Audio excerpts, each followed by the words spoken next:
Yeah, but everybody, welcome back.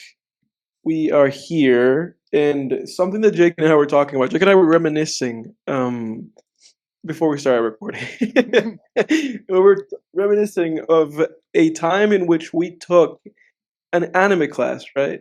Yeah, in college. So Yeah, we yeah, went we to took an anime. film school, and so one of our classes was an anime class. Yeah, and it was run by we'll just say not a well known, not like a household name or anything, but like a respected. You've heard of the projects, let's say that he's worked on in a technical capacity. We'll leave it at that. Yes, and so we we were in this class, and there was an anime class, and it came to the point of the end of the semester. Because once at the end of the semester, we had to do a project. And for this specific class, the project that it was assigned was that we had to do a film commentary. And Jake and I ended up choosing an animated film of both of our liking and interests because we thought, okay, we're going to be competent in terms of what we can say about this movie. Yeah. And Jake himself has expertise on the subject matter of the film. So I was like, okay, we're going to be able to talk about this, and and Jake's going to be able to carry all of the factoids, that are needed for the commentary, and I can just fill in the gaps. And so we did. You wanna pick it up for me? Yeah, so what's funny about it is, like, you guys obviously know, if you listen to the podcast, you know us as doing commentary. We haven't done a film commentary yet. We do plan to, so just hang tight for that. We're gonna start mixing it up pretty soon. We'll keep the format, obviously the same generally, but we're gonna start throwing in some film commentaries in some special episodes, where maybe we dive into other film related topics for the week, like a top 10 lists, things like that. Anyway, just that was Mhm. a side note there. But what's hilarious about this is if you're listening to this, you know us as guys who talk about film. So you'd think that, obviously, if you listen to this, you probably think we're halfway decent at it.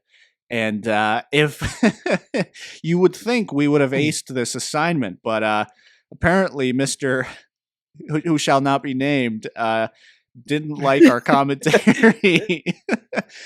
Because, well, and what I was saying before we went before we started recording here is that, like, because it was an anime class and because it was a school project, we felt like we had to, because let's be honest, like, commentaries, a lot of the times, excuse me, people aren't necessarily talking about exactly what's on screen. They're talking about either related subjects or they go completely off topic depending on the type of commentary that it is, right?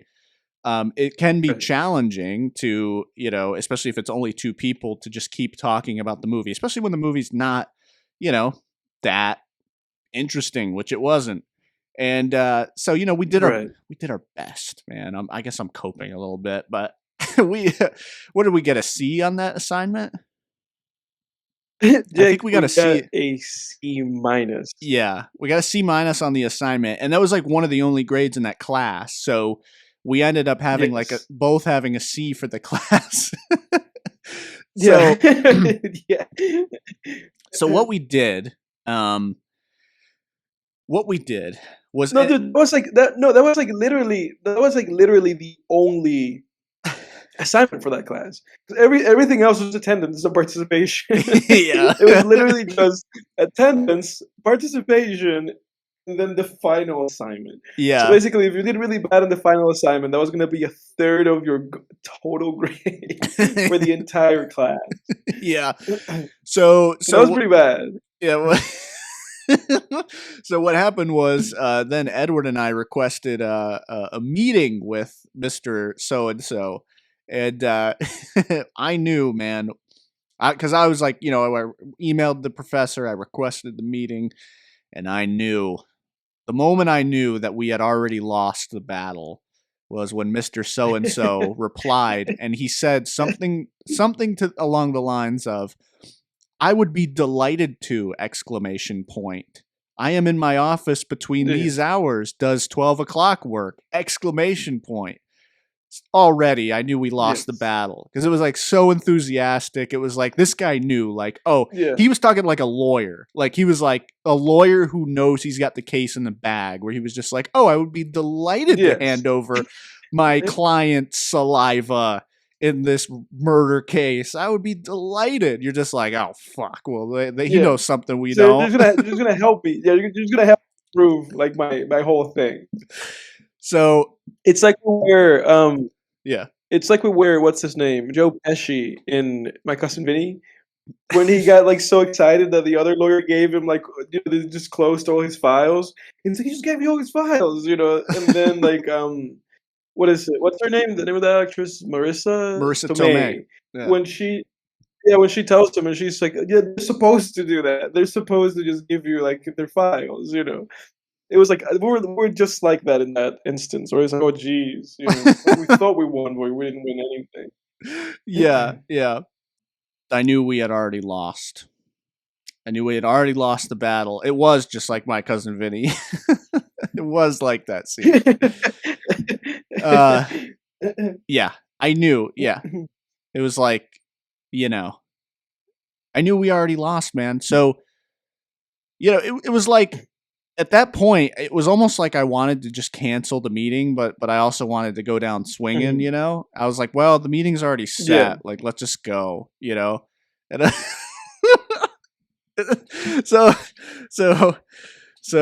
the day comes for Edward and I to go meet with, you know, Mr. So-and-so. I almost said his name. Edward, do you remember? Because my memory of us like actually walking there and stuff is vague. Do you remember anything about us actually like walking to his office or anything? I do remember that. Yeah, I remember. Do you? No, I don't remember. I remember that. I remember us leaving, and then obviously we took the elevator. It's a 2-floor building. We took the elevator to the second floor, and people who went to school with us know exactly who we're talking about. Yeah, and so we walked to his office, but we had to go through like the reception. So in the reception area, we had to just be like, "Oh, we're here for you know, Professor so and so, Mr. Fisher. We're here we're here to see Mr. Fisher, you know." And they're like, "Oh, Mr. Fisher's right down the line, and his room's open, so you can just walk right in." And so we did. We just walked right in, and he was just very ready. Oh, he was beaming, dude. He was like, you know who he was like? He was like Hans Landa from Inglourious Bastards. Like, dude, he might as well just yeah, that's a good analogy. Dude, he might as well have just had that Sherlock Holmes pipe out with the glass of milk and the freaking strudel, dude. Like, he might as well have had all that shit.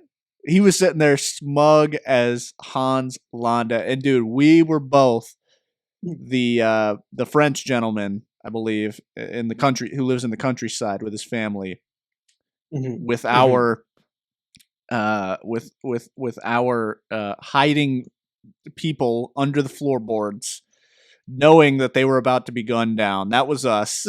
And so yeah, we go in, man, and we made our case like, hey, you know, I thought our commentary was good, and you know, because of these reasons, and you know, Jake had the knowledge, man. He had the knowledge on the topic.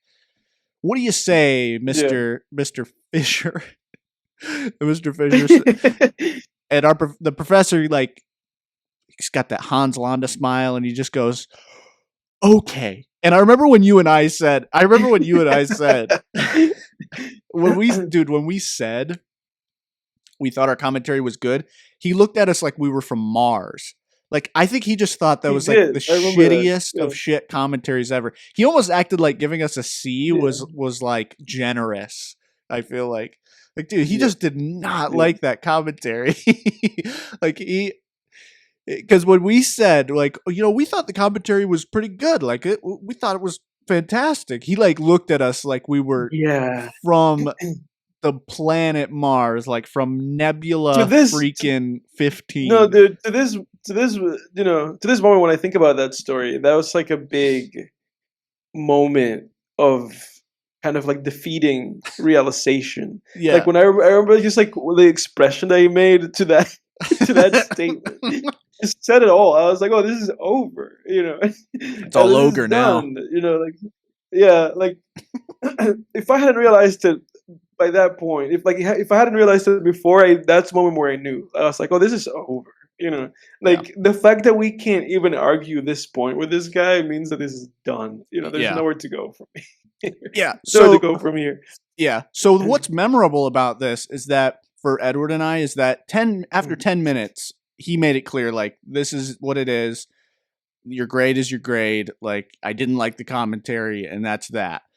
Right? So you and I were just like, all right, thank you, sir, for your time. Oh, no. Dude, we were there for another 50 minutes. 50, not 15, 50 minutes. Because every time we would agree with one of his points, our professor would go, does that make sense? And we would say, yes, it makes sense. Yeah. Understood. We got it. And he would go, and he would do exactly this. He would go, okay, so another aspect of this, and we were just like, oh my God. And he would just go into like another aspect of it. It was so weird. He would just go like, he was attacking it from all angles. Like, dude, again, like a lawyer, where it was just like he had Exhibit A, Exhibit B, Section 2, Exhibit D, Section 8. Like, it was fucking ridiculous. It was just like, oh my God, man. And like, dude, I remember just by the 55-minute mark, there was a part of me that just wanted to like hold my forearm up and like point to my watch and just like tap it. Like, got it, dude. Enough. Like, I get it. You're not changing the grade. There's no point in me being here anymore. Yeah. Either of us being here. Let us leave. But that was like the that was like the hardest part of it all. You know, that it was just kind of like, it was just kind of like, oh, you guys, by just initiating this contact, you guys wasted my time and you wasted your time.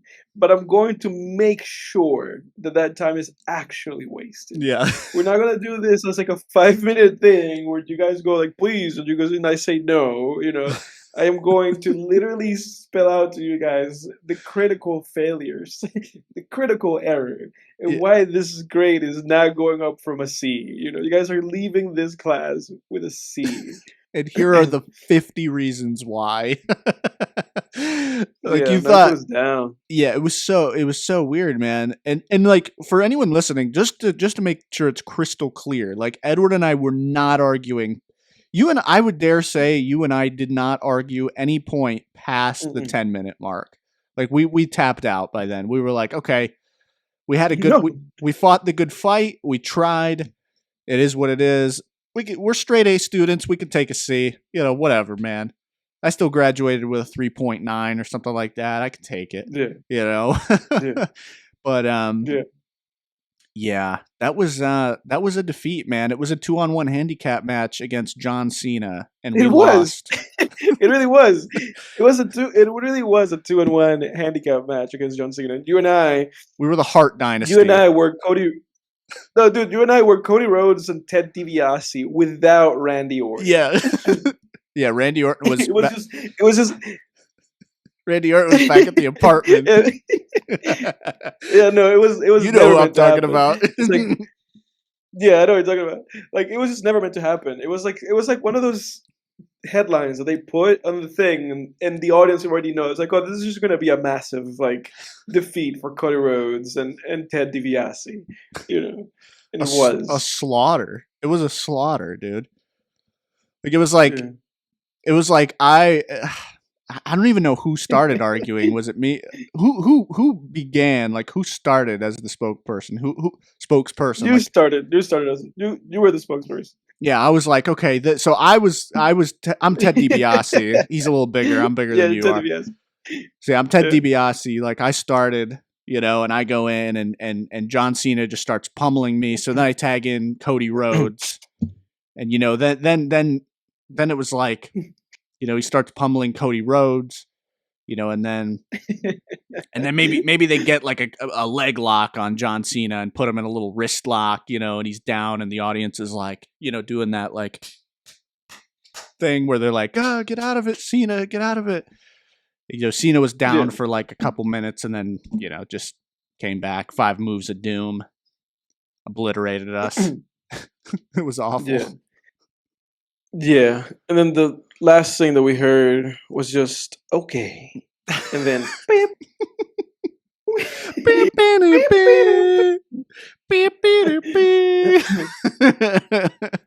Yeah, that was quite the defeat. But anyway, moral of the story is you can try, but you might fail. You can try, but never try. Fail, yeah, but never fail. Does no, but I think the caveat here lies in the prelogue or the, what do you call that? Is that what they call that? Prologue? Yeah, is it the prologue or the prelogue? What happens after the fact? Epilogue. Prologue, right? That's an epilogue. Epilogue. Yeah, I was like, what the heck? Yeah, it's an epilogue. Yeah, so the caveat of it all lies in the epilogue of this story, and it is that we did try again. We tried again. We took the class another time, not the same class, but a class taught by the same Mr. Fisher, and we succeeded. A+, baby. Oh yeah. Yeah. So that's the real moral of it. But also, it should be noted that never in any of the classes that were given by Mr. Fisher did he require another audio commentary. No, never. He said once was enough. Thank God, because I was. But this is. Yeah, I wasn't looking to do another. I couldn't. Oof. No. But I enjoy those, but not when they're graded. It's like we'll do them on Film Tangents because we don't have anybody grading us. It's a lot easier, right? And we can talk about whatever we want.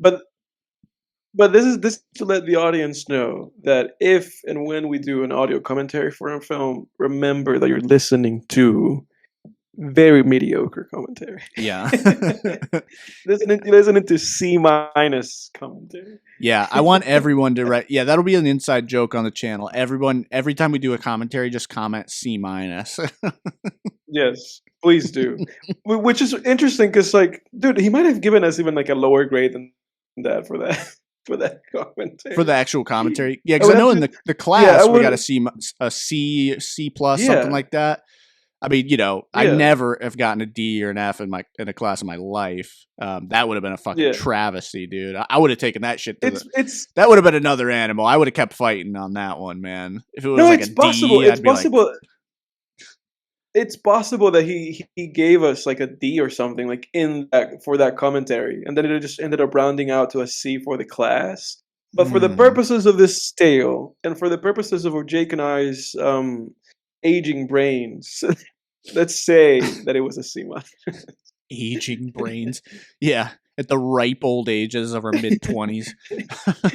Yeah.